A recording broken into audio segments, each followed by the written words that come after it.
The facts are the facts. Why should that matter? There's a lot of things to keep track of. Like that 14,000 figure of deaths you cited, I don't even know where that comes from. It's like a misciting of like the UNHCR report. That's not true, that 14,000 civilians have been killed.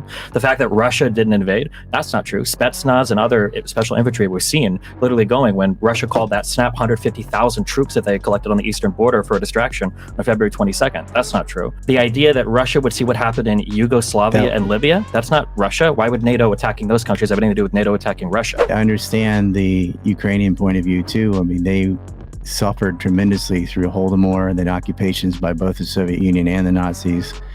And they saw a lot of their wealth transferred to ethnic Russians. They saw a lot of corruption. You're going to have countries like Finland that has air supremacy over Russia now because Russia doesn't have anything in the arsenal that can stand up to an F-35. That's why I think Russia did can carry nukes as well. Yeah, well, so pretty much a B-52 can carry nukes. So this is kind of a misnomer. A B-1 can carry nukes, an F-117 can carry nukes, a B-2 can carry nukes, an F-16 can carry nukes, an F-15 can carry nukes, an F-18 can carry nukes.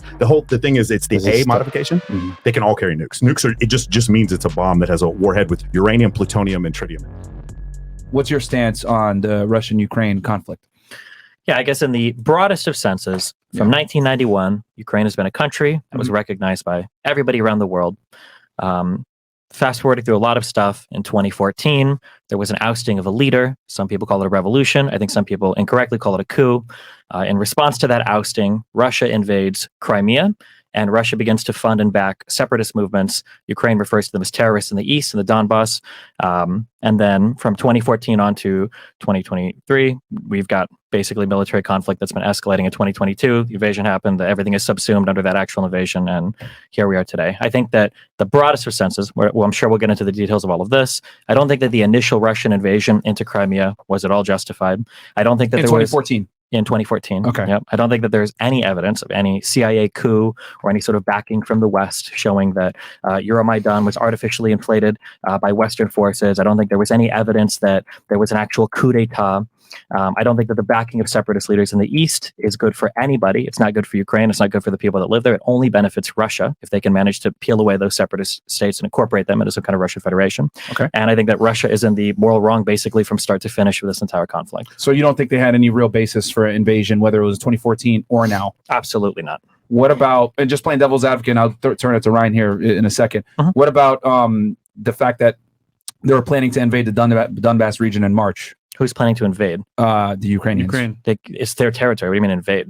Well, it's ethnic Russians that dominate that area. It doesn't matter. They're Ukrainian citizens. Yeah, I mean, there's ethnic Mexicans that live in San Antonio, but if Mexico tries to invade, we would still stop them. It doesn't give them the right to invade just because people speak the same language. You can't invade your own territory. It's their territory. In fact, let's take this analogy further. The majority of people who live... You can kill 14,000 people in the Donbass. Right, but my point is you don't have the right to do it just because those people... By the way, if Russia is giving them weapons and money to do so, then they fight back. Then the narrative becomes, look at what Ukraine is doing. They're killing all these people in Donbass. Well, then stop giving them weapons. That's the difference. If again, I'm going to use this example because, a lot of people from this country, if Mexico started funding terrorists that live in San Antonio, Harlingen, and fucking Brownsville, the United States would do something to stop it. And then the news media would be like, do you see the Americans killing these Mexicans inside? No, at some point, if you attack, they get to attack back. And his argument is going to be sovereignty. My argument is even if there was a coup, the problem is they invaded Ukraine. They invaded Crimea. Invading Crimea doesn't make the populace more likely to be pro-Russian. It makes them less likely to be pro-Russian. Secondly, their parliament had almost unanimously agreed to trade agreements with the West. And their president, on the last second, switched sides and said, no, we're not going to take these trade agreements. And then that's where all these people started rioting. My point is, even if there was a coup, which he's going to say there's no evidence, but that's how the CIA works. They don't leave evidence. I'm still saying there's enough reason for the people in Ukraine to not want to be a part of Russia after you understand what I'm saying? You bite my leg. Maybe I don't want to be friends with you anymore. You take Crimea. Maybe we don't want to be with Russia anymore. So his thing is, there's no evidence that there was a coup. My thing is, even if there was a coup, there was enough reason for the people in Ukraine to not want to join with Russia. That's my point. Ryan, what's your stance and response to that? Crimea was not annexed. That was a secession movement, and it's mostly ethnic Russians that live there anyway. Russia's not going to lose their base on the Black Sea, so they have every reason to back it. But invaded how? There wasn't a military invasion of Crimea. Crimea left Ukraine. And Ukraine did attack the Donbass. and probably Russia did back separatists. But I think you have to go back before that. This was avoidable. And Zelensky's talking about the Belarus memorandum. I'm so tired. Okay, flew here from Asia. Memorandum, which is about how they had to get rid of their nuclear weapons because they couldn't afford to maintain them, and it was kind of political blackmail to say, send us money, or we're going to reduce these weapons, but you're going to have to pay us to maintain them. Everyone agreed to get rid of nukes in that. Zelensky brings it up again, and that's a flex showing the Russians don't want a nuclear-armed Ukraine on their border. They know they're trained to NATO standards, and they don't want NATO expansion. They've seen what happened in Libya. They've seen what happened in Yugoslavia. And so I understand the Russians' fear about this. When they finally have a pro-Russian leader in charge that was going to accept the economic agreements that were favorable to the Russian state, you have to see they were walking into this 15 billion euros in debt. Ukraine's had corrupt governments from the 90s to now, one oligarch after another. So there's a lot of people within the state that they were in favor of some sort of economic partner, either the Americans in the EU or the Russians. And obviously it's in U.S.'s interest for it to not be with the Russians. And Nuland and the rest of them were, when there was violence that both sides could take advantage of. So you had protests against the election results, and then you had counter protests. And the counter protesters were walled up in Odessa. I think 48 people burned alive. Mm-hmm. And that's insane. And when you look at Maidan, it's very similar to Syria with snipers shooting police and things. And so many people believe, there's foreign-backed separatists. So would you, I guess, so you disagree with Destiny because he said justified to debate. That's different than what he's saying. He's saying, he's saying that. I mean, we had all these issues. I'm explaining why they would say they did it. Hold on, I think Destiny would understand there's a reason for them to invade. The question is, do they have the right to invade? And going back to what you're saying, hold on, wait, real quick, because I would want to fight on almost every single one of those. Okay, can I say one thing real quick? Yeah, go for it. The president who went and took that friendly Russian deal, he agreed previously to not take that. We're going to have a deal. debate, and I don't have the internet. I don't think anyone else should. Oh, I'm sorry, I just took notes. I apologize. I can stop doing it. Anyway, just get rid of phones. Yeah. The point is wait. The facts are the facts. Why should that matter? There's a lot of things to keep track of. Like that 14,000 figure of deaths you cited. I don't even know where that comes from. It's like a misciting of like the UNHCR report. That's not true. That 14,000 civilians have been killed. The fact that Russia didn't invade, that's not true. Spetsnaz and other special infantry were seen literally going when Russia called that snap 150,000 troops that they had collected on the eastern border for a distraction on February 22nd. That's not true. The idea that Russia would see what happened in Yugoslavia and Libya, that's not Russia. Why would NATO attacking those countries have anything to do with NATO attacking Russia? February 22nd is not what I was talking about with Crimea. And not what? February 22nd is the hot war from last year. And 2014, I'm talking 2014. So that was the same date, actually. On 2014, there was a Russian invasion. There were Russian troops that went through Sevastopol that were dropped off. There were Spetsnaz, there were special forces, the little green men, the election that they held afterwards, the locking of the checkpoints to the north. Like you agree. You like don't even agree Putin doesn't you deny think that election was just a farce, rigged? I don't know if the election was a farce, but I do know that the election was held. There were reports of intimidations on the ground by the little green men, and that there was a report that I think 97% of those people ended up supporting separating and joining Russia, and that election wasn't allowing any independent observers whatsoever. Are you asking me if it was rigged? I don't know. Do I trust it? Absolutely not. The other issue is the president in 2014, he passed anti-protest laws, and right before he doesn't take those favorable trade relations with EU, he switches his position. So when you're saying, like, my point is, he wasn't the whole time he was pro-Russia. Right before, everyone was surprised when he went ahead and voted for the pro-Russian package. And that's the reason why it makes me even less think, you're saying maybe he's corrupt. That doesn't fit with the CIA plot. The point is, there's that many people protesting. Their parliament is almost entirely in agreement with joining with EU, and They've already had part of their country taken away. You're saying that they separated, that's fine. But if I'm a Ukrainian, I still don't like the fact that Crimea is part of Russia. It doesn't make me want to vote for Russia. It doesn't make me want to join with Russia. That's the issue that I have. What I'm saying is, he's saying there was no CIA plot. I'm saying if there was a CIA plot, I don't think it makes any fucking difference. I think it would be the same thing either way. I think they're in a situation where you've lost part of your country, and the parliament has voted to join with favorable trade agreements with the EU, and then all of a sudden your president one day decides to not do it, and then there's a huge riot, and the president has to leave the country. And where does he go? Where does he go when he leaves the country? Everybody? He goes to Russia. That's where he escapes to. So that's my issue, right? I'm just trying to play devil's advocate here. Go ahead. Ryan, you have anything back to that? Yeah, as far as the anti-Russian sentiment started long before Crimea. They heroicized Stefan Bandera and others, which was reversed in 2010. But you have to see how the Russians are looking at that when they are heroicizing Nazis from the past and then banning the Russian language and taking steps. You're talking about Ukraine, they're banning the Russia. Okay, because you said the Russian, sorry. Yeah. Well, yeah, this war has really disturbed me in the sense of how anti-Russia has gotten, where anything Russian, even Paralympics, athletes, musicians, are being banned because they're Russian, which I think that reminds me of after September 11th, there was a lot of anti-Muslim sentiment or even just Arab.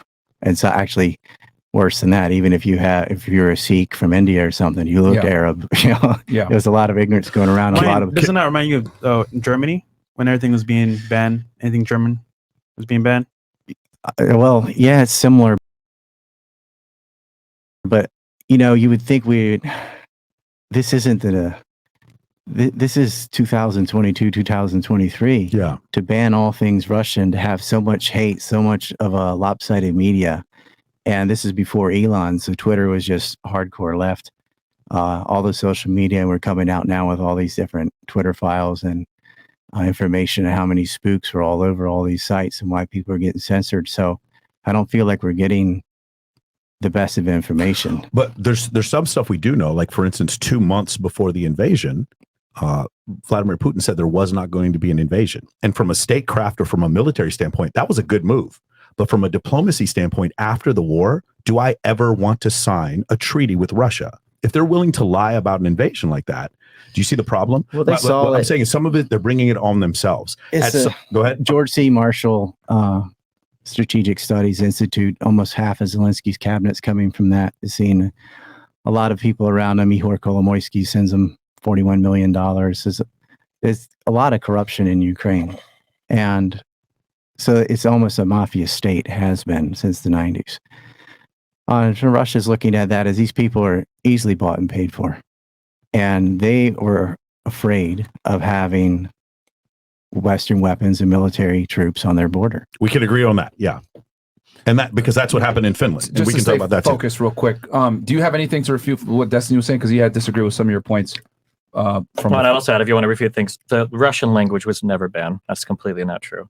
Stepan Bandera it's weird that we selectively bring up like neo-Nazis on both sides or on the Ukrainian side, when I think you could find like neo-Nazi ties to the other side as well. Pavel Gubereva, I can't pronounce these fucking names, but this is the guy that called himself like the first leader of the Donbas People's Militia. Like that guy explicitly came from a neo-Nazi group. It was founded by Alexander Barkashov, who also came from a far-right nationalist group. Like the idea that neo-Nazis only exist in Ukraine, when Pew Research polling data shows that Ukraine is one of the most welcoming countries in the entire world for Jewish people, when they've had like 2 Jewish heads of state, the only other country in the world besides Israel to do so. I don't think that like finger-waving over potential neo-Nazism in Ukraine that also just happens to align with Russia's primary propaganda vehicle, which is that they're fighting Nazis. That's too convenient, and there's too little evidence to actually support that. I just want to go ahead. Sorry, Ryan. I don't think the Nazis in Ukraine are the like anti-Semitic Third Reich, like a lot of people paint them out to be. They have the same symbols. There's some swastikas and things, but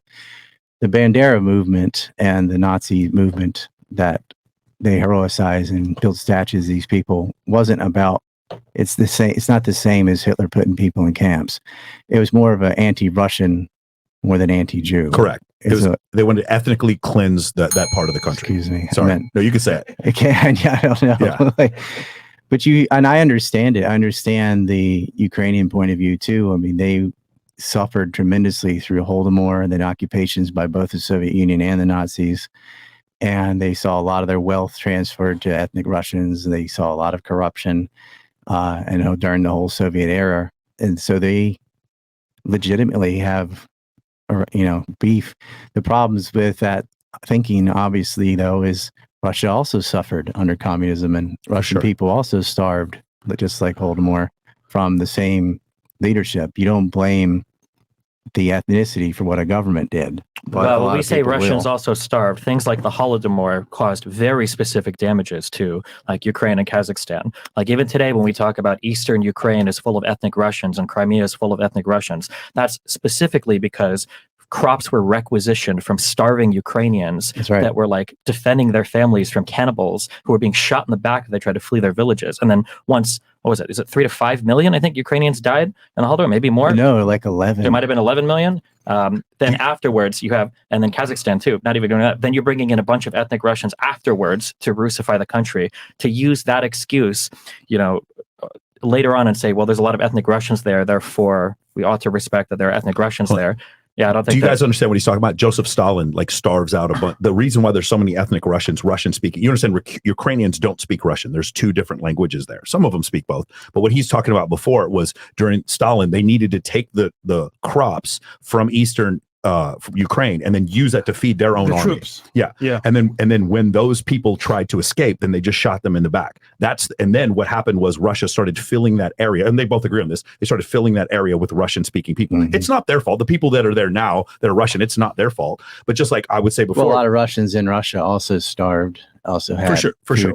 We can agree Stalin was a piece of shit. How about that? But my point is, when we go back, you said something before about the nuclear weapons, giving up the nuclear weapons. First off, it's not Ukraine's fault that they had nukes. That was the Soviet Union who gave it to them. And number 2, when they agreed to get rid of their nukes, it was the United Kingdom, the United States, and Russia who all agreed to accept the boundaries of Ukraine.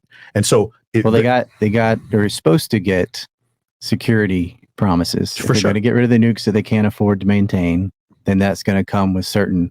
By the way, let's go back to the can't afford to maintain thing, because when we get to the World War III thing, we're going to discuss that. Okay. Well, also, I think you guys should resort, because that is important. Yeah. In '94, this that Budapest memorandum guaranteed them. You said security assurances that we're not going to fuck with you, but could you please give your weapons essentially back to Russia? And they did. And you were saying like blackmail, but one more thing. Well, the point I'm trying to make is they didn't make the nukes. Russia gave Ukraine the nukes during the world. When the fall, you have the invasion of Afghanistan, then you have Chernobyl, and you have it becomes incredibly expensive. Then you have perestroika. The whole country falls apart. They start giving off the satellite countries, and they don't get back the nukes. So Ukraine has those nukes, but they didn't abscond with them. They didn't steal them. So the fact that they give them up, it's not like they're not blackmailing. Yeah, them. Like nobody's claiming that they built their own nukes or something. Right. But my point is, it's not their fault. It's like, for instance, I'll also make the argument it's not anyone's fault that Ukraine has the 20th largest oil supply in the world, and that's the reason why Russia is actually invading. I don't think they're doing it to protect the people of Donbass at all. I don't think so. I think their country is 35% of their GDP is petroleum. It's shrunk down to 18% of their GDP is petroleum. Over half of their government revenue comes from taxes on petroleum, and this is severely hurting them. So you have a country that's in between you and Germany, and that country is going to sell their own petroleum to fuck that. That's part of the reason why they invaded. And the other reason why I think they invaded when they did is the 200 F-35 Lightnings that are going to be shipped to NATO countries. You're going to have countries like Finland that has air supremacy over Russia now, because Russia doesn't have anything in the arsenal that can stand up to an F-35. That's why I think Russia can carry nukes as well. Yeah, well, so pretty much a B-52 can carry nukes. So this is kind of a misnomer. A B-1 can carry nukes, an F-117 can carry nukes, a B-2 can carry nukes, an F-16 can carry nukes, an F-15 can carry nukes, an F-18 can carry nukes. The thing is, it's the A modification. Mm-hmm. They can all carry nukes. It just means it's a bomb that has a warhead with uranium, plutonium in it. So just going back to make sure we hit the overarching thing. Destiny's stance is there was no real reason for Russia to invade. Do you agree with that or disagree with that? He's saying whether it's moral, political. Well, I mean, there are reasons why. Yeah, it wasn't justified. Excuse me. The reason they want to keep Ukraine in their sphere of influence. Yeah, that's the reason. Would you agree with that? I agree. They want Ukraine in their sphere of influence. I think their main reason, though, and you don't think they were justified? Look, the Donbass tried to secede, tried to be independent, tried to join Russia. They got rejected. Mm-hmm. Then they tried to be independent. Yeah, they recognized that independence. was like a week or so after that, it ends up the war, or the SMO starts. They call it Special Military Operation.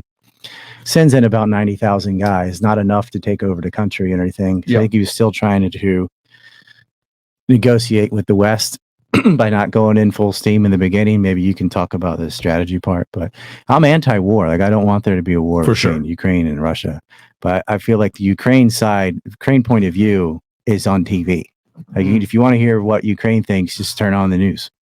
But if we wanted the war to be over, we should have just let Ukraine finish recapturing the Donbass. The war is only extended right now because of Russian troops, military training, and arms flowing into the country from the east. Well, they're not going to let them retake or conquer country? the Donbass, because Russia then has to deal with NATO-trained standard troops on their border. What about Estonia, Latvia, Lithuania? They're already there. Finland already has NATO-trained troops. Finland is there too, yeah. Yeah, and the problem, again, I'm going to say all Russia has done is expanded the amount of NATO countries on their borders now as a result of the conflict. Ryan gets to finish his point. You were saying that they'd have NATO-trained troops. Yeah, Estonia is not Ukraine. This is Ukraine's a much more powerful state, larger population, larger military presence, and they would love to not have that situation with Estonia and Finland either. But, Putin drew a line. He said, you're not going to expand in Ukraine. And they have a lot of, like you guys were saying, there's a lot of resources there that are in play. And they didn't have the Nord Stream lines yet, and those got blown up. But they had to transit through Ukraine. They were going to circumvent them and go directly to Germany. Sure. But they also knew how easily you can reverse that by blowing up the line. Well, but there's also the problem is that, which they said they did themselves at first. So wait, who said they did it? They're saying Ukraine said they did. Ukraine did not take credit for this. No, Ukraine didn't say that. Just Western media tried to act like Russia blew up its own pipeline. Oh, got it. So Russia didn't actually say they blew up. The official story now is Ukraine blew up the pipeline. There is no official story. I don't think there's an official story. There's one official story that Sweden or Norway had something to do with blowing it up. Cy Hirsch had his. He supposedly documented. It was in a Substack article. He thought that it was the U.S. blew up the line using allies. Yeah, but Hirsch's story is total conjecture. He provides no compelling evidence, no proof in that entire. And the U.S.'s story is no, he didn't do it. Ukraine did it. The U.S. does not say Ukraine did it. I think right now the position is, if you look at all the evidence, it looks like it was probably Ukraine. I think that's a fair assumption to make. I think the most credible story I've seen so far is that the Ukrainian military, without Zelensky's knowledge, might have sent forces to that area and destroyed those pipelines. But I've also heard, I believe that Norway said they've witnessed Russian ships, 3 Russian ships that were in areas they weren't supposed to be, that could have been equipped for diving operations. So it looks like Ukraine might have done it, but there is no official story. I don't think anybody knows right now for sure. Do you have anything back for that, Ryan? Or I don't know about the Russian ships. So there's no reason for Russia to blow up its own pipeline when they can just turn off the gas and leave the infrastructure. Just so we're clear, there was no gas actually running through the pipeline at that point. There was gas in the pipeline because you can't keep it in a vacuum. But they had 2 lines, but it was on the verge of opening. So just to go back to what I was saying before, one of the reasons why the Middle East became so wealthy the way that it did is because it's easier to dig for oil in sand countries. That's also the reason why we dig for oil in West Texas and places like that. That's why you don't dig for oil in places like Colorado. It's harder to get through that type of environment because of new technologies as far as extracting oil. There's all of a sudden all this oil that's in Ukraine that's available now that wasn't really available 30 years ago. That's a part of this that's kind of being missed. And a lot of it's around Crimea. So what's happened is Ukraine was threatening also to allow Western countries to come in and get some of that oil.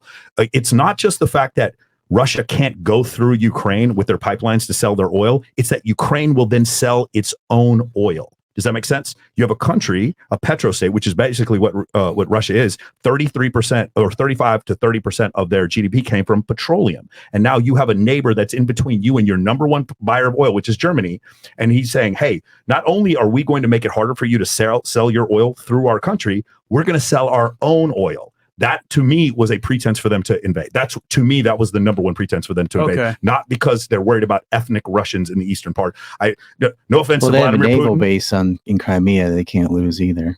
They already had, that was already an autonomous region. They already had agreements to have Sevastopol, that naval base there. There were no problems with that. Most of the people in Crimea, one of the reasons why the invasion probably worked is most people there were friendly towards the Russian Navy. They had no problem with the ships there. They were in and out all the time. That port was used pretty commonly. But it's not like that port was ever under threat. Okay. Agreement with that, or? Yeah, I was saying that's just another reason. In addition, I don't know to what degree Ukrainian oil going on in the market is worth a war. It's going to cost a lot more. But the problem is, it's a bunch of things, right? Is it worth a war if that's all you sell? Do you see what I'm saying? And is it worth a war if they take away Germany, which is buying 30% of its petroleum from Russia? And is it worth a war if they can just bomb the Nord Stream pipeline? Do you see what I'm saying? It's like now your security, your ability to sell petroleum is now put direly at risk. And while the United States, we use a lot of petroleum, our economy is not 30 or even 20% based on. Aren't they going to sanction them from selling oil to all those places for going to war anyway? But here's the problem. That is exactly my next point, which is even if they win, because my point was about the strategery, even if they win, they lose. That was my issue with this whole thing. Because in the end, you had President Putin, he goes off and he lies to the entire world and says he's not going to invade. And then he invades. And while, again, great statecraft, incredible military strategy, absolutely terrible when it comes to diplomacy, you're going to have to pay for that in the end. When you tell the world that you have hypersonic missiles and then you have the Ukrainians shoot down those hypersonic missiles, turns out they're not hypersonic missiles at all. When you tell the world that you have Sukhoi 57s that are supposedly better than F-22s and F-35s, and it turns out you don't even use them in battle. When you tell the world that you have these incredible S-14 tanks that are supposed to be able to knock out anything, and they're just getting blown up on the side of the road. Russia has lost 1,500 tanks in this war already. That's incredible. Just for size and ratio, the United States lost 80 M1 Abrams tanks during all of their invasion of Iraq the entire time, and 63 of them they put back in service. What's happened with Russia is, I don't want to get too far into this, but there's this huge design defect with the tanks where they put the shells right next to the turret, and when you hit it with a javelin, then all of a sudden it blows up the entire tank. And you can see photographs all over the place. Look it up yourself with tanks with the turrets like knocked off.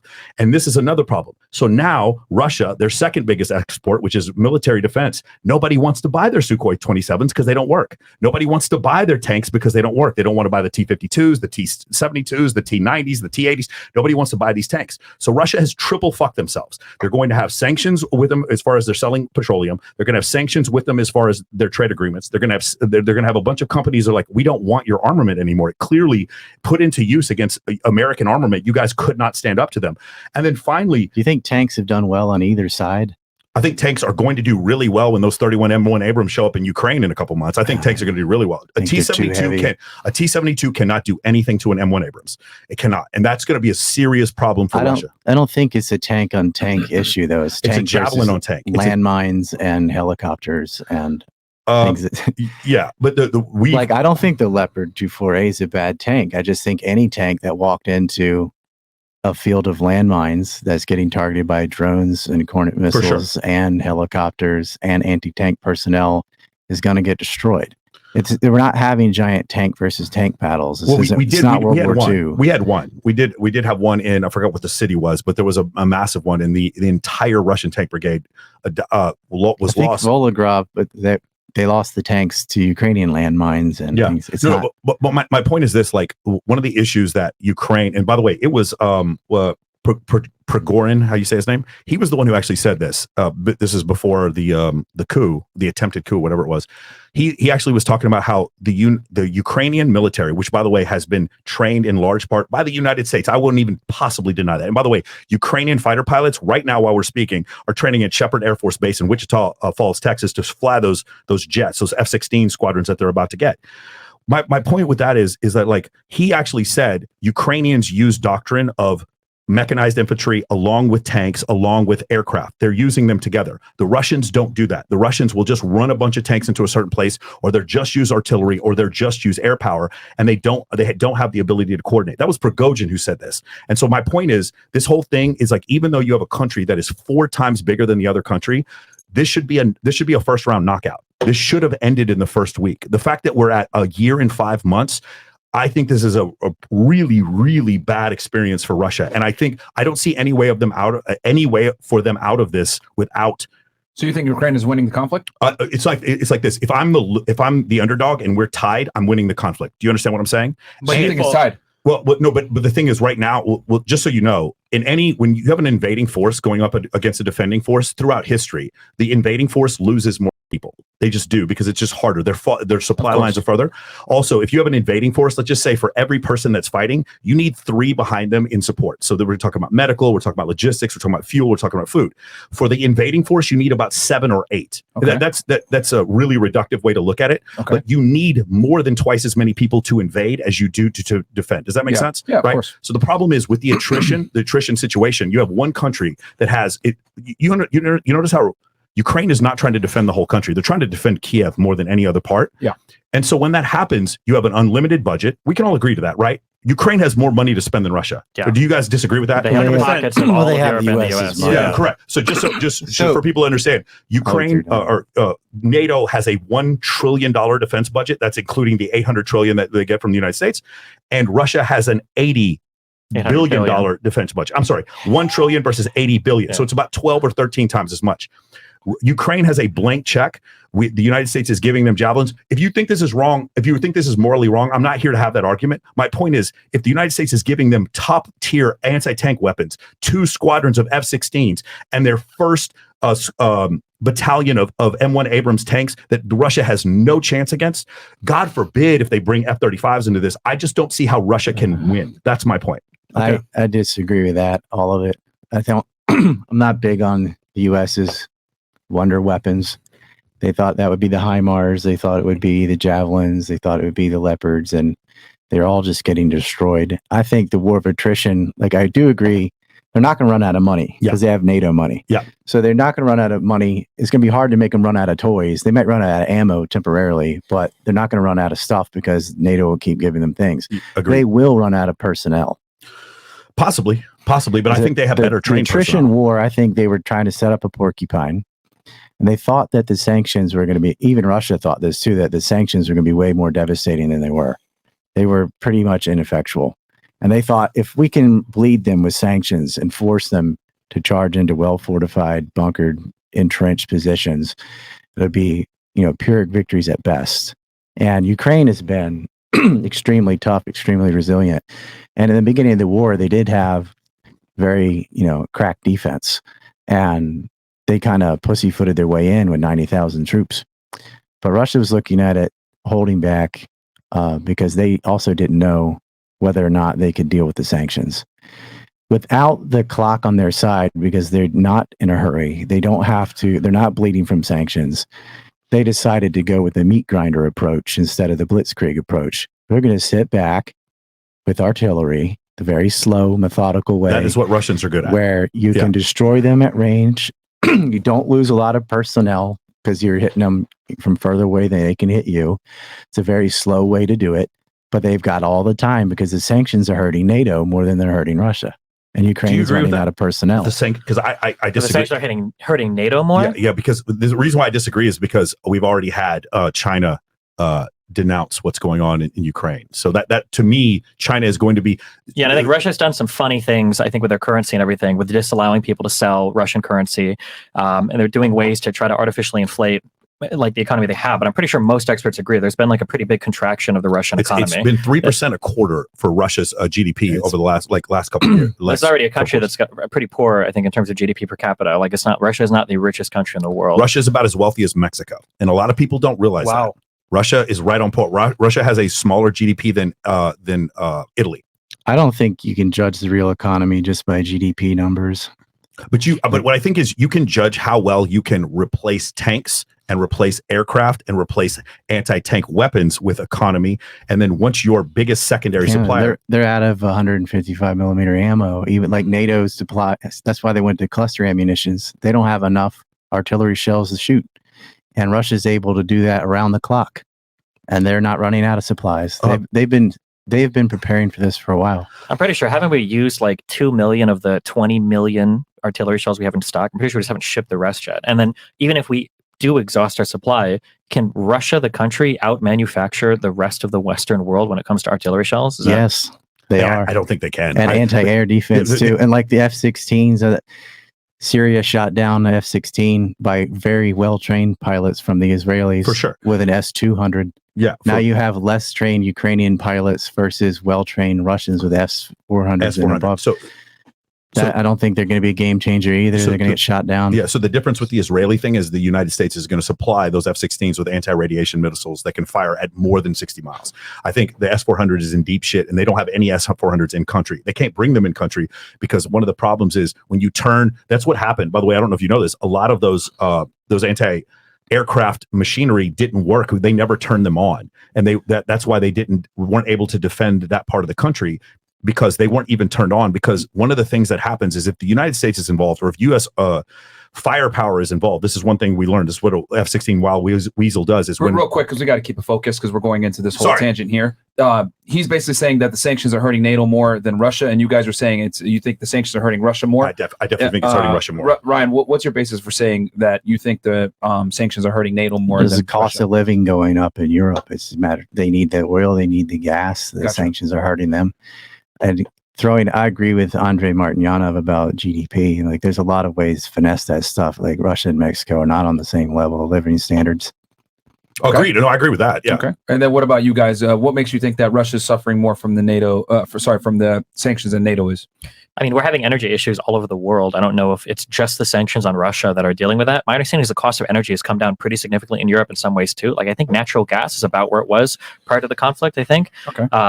I'm pretty sure Russia can to say that like GDP means nothing. Maybe to Russia it doesn't, because say nothing. Just that I don't think quoting GDP. I mean, like, that's the economy. There's a lot of other factors to judge the economy. But it's also the wealth that the government has with which to fight a war. Their war chest is a taxation of GDP. That's why I bring that number up.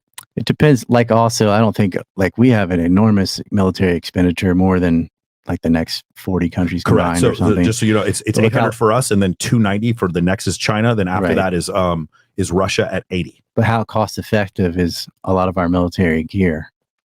Like, a lot of these Lockheed Martin products. I mean, you're talking about a $500 million F-22 Raptor.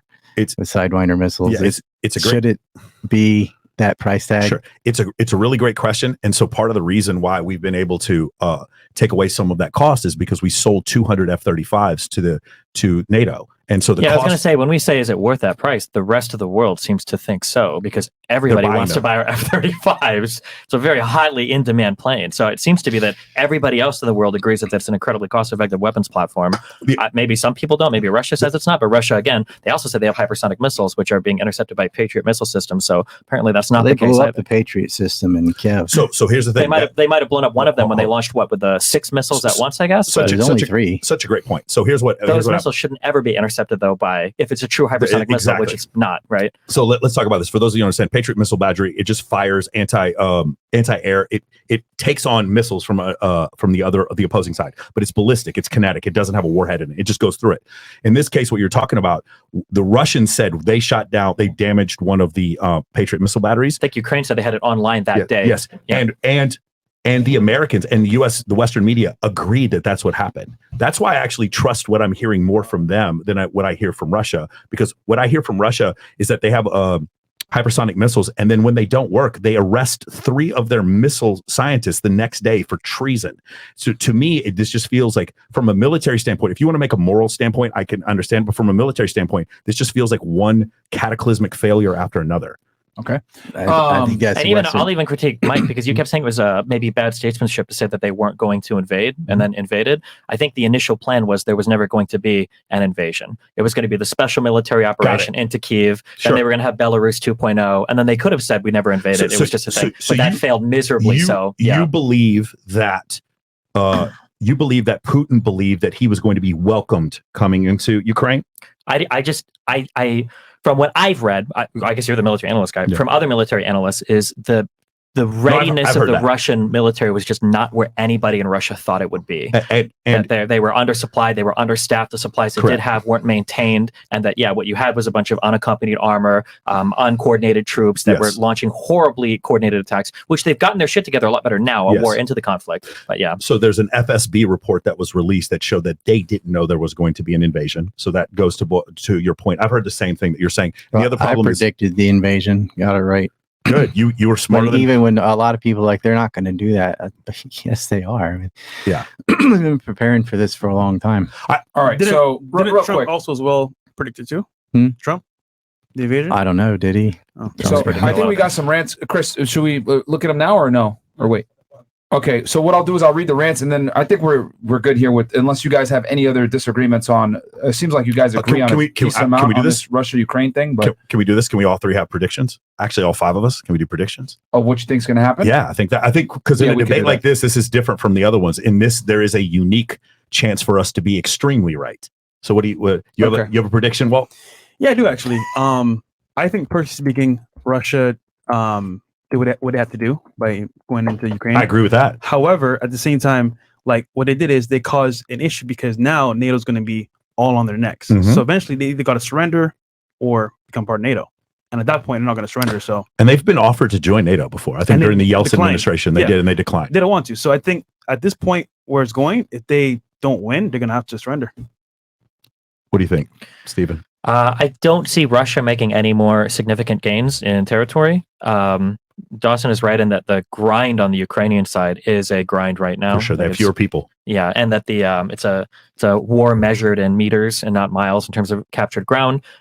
Again, from the military analysis I've seen, it seems like whether or not Ukraine can retake significant territory is going to come down to whether or not they have the personnel and they've got the supplies and they have the micromanagement. But right now, they have a really hard time macro managing all of their different forces together. That the Ukrainians don't have that wide scale discipline and training yet to be able to deploy all of these different weapon systems and then make them work in a unified combat sense. Assuming that they continue to improve there, they have an unlimited purse from the West. They probably have an unlimited desire in their citizens, because I think Ukrainians want to fight to defend Ukraine probably more than Russians want to fight to do whatever they're doing in Yes. Ukraine. So I think that I feel like in a year from now, we'll have a pretty clear picture of what the time horizon is on Ukraine's victory. And I think a victory for Ukraine at the least includes recapturing the Donbass.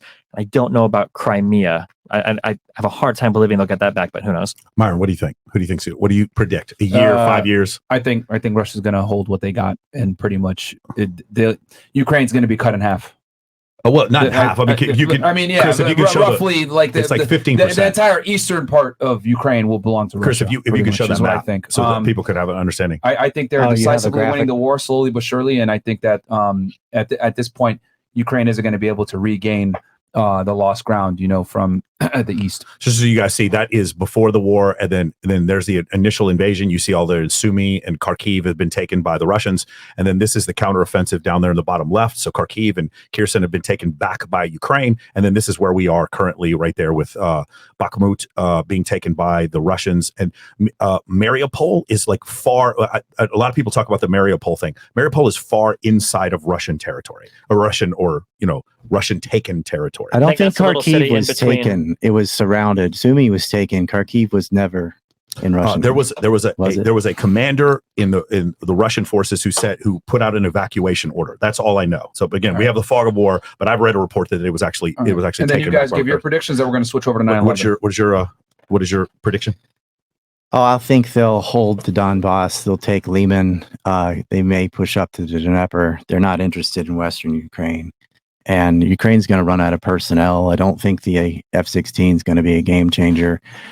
I don't think the Ukrainian counteroffensive or offensive has been successful at all. They're getting wiped out. They could sharpen their discipline and be better at hybrid warfare, but Russian artillery has proven to be the king of the battlefield, and Ukraine doesn't have an answer for it. Yeah, I think Ukraine is going to have an answer for artillery. I think they're going to have just as many pieces as the Russians are. My whole issue is this. I think the only way this ends is at some point Putin is no longer the president of Russia. If that doesn't happen, then there's always going to be some level of conflict at this area. If he was taken out, it would change everything. There you go. So I think there's a high probability that they do things. They have what's called a Russian election where they push you out of a 4th-floor window. I think and I'm not hoping death on anybody, but if he leaves the country, if he goes somewhere else, I think what happens is the cost of this war and the unpopularity of it in Russia, immediately whoever the new leader is starts to secede certain areas of Donbass. Crimea, you're right, that has way more to do with their hold over the Black Sea, but I also disagree with the two of you. I 100% believe they intend on trying to take Western Ukraine. I think that they want to have a revolution in what's the other country? Moldova.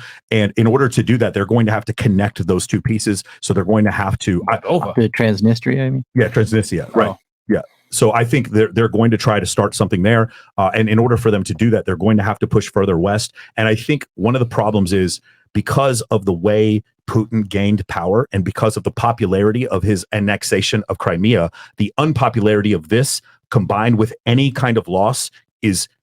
In Russia, they don't have like peaceful transfers of power. I mean, I know between Yeltsin and Putin they did, but I think he's in a way fighting for his life. And so because of that, I think they can't quit. They can't stop fighting, no matter to the point where it gets irrational. I think they can't. And the other problem, what I said before, is while you're saying that they have a personnel problem in Ukraine, on the Russian side, they have a materiel problem because China is no longer going to supply them with stuff. Now, they can still get artillery shells from Iran. I think South Africa, there's a couple other countries that can give them the artillery shells. But the problem is, like I said before, this is going to be a serious, serious problem. And I think the ultimate ending of this thing is going to be the end of the Putin administration. Okay. See you next time, bucko.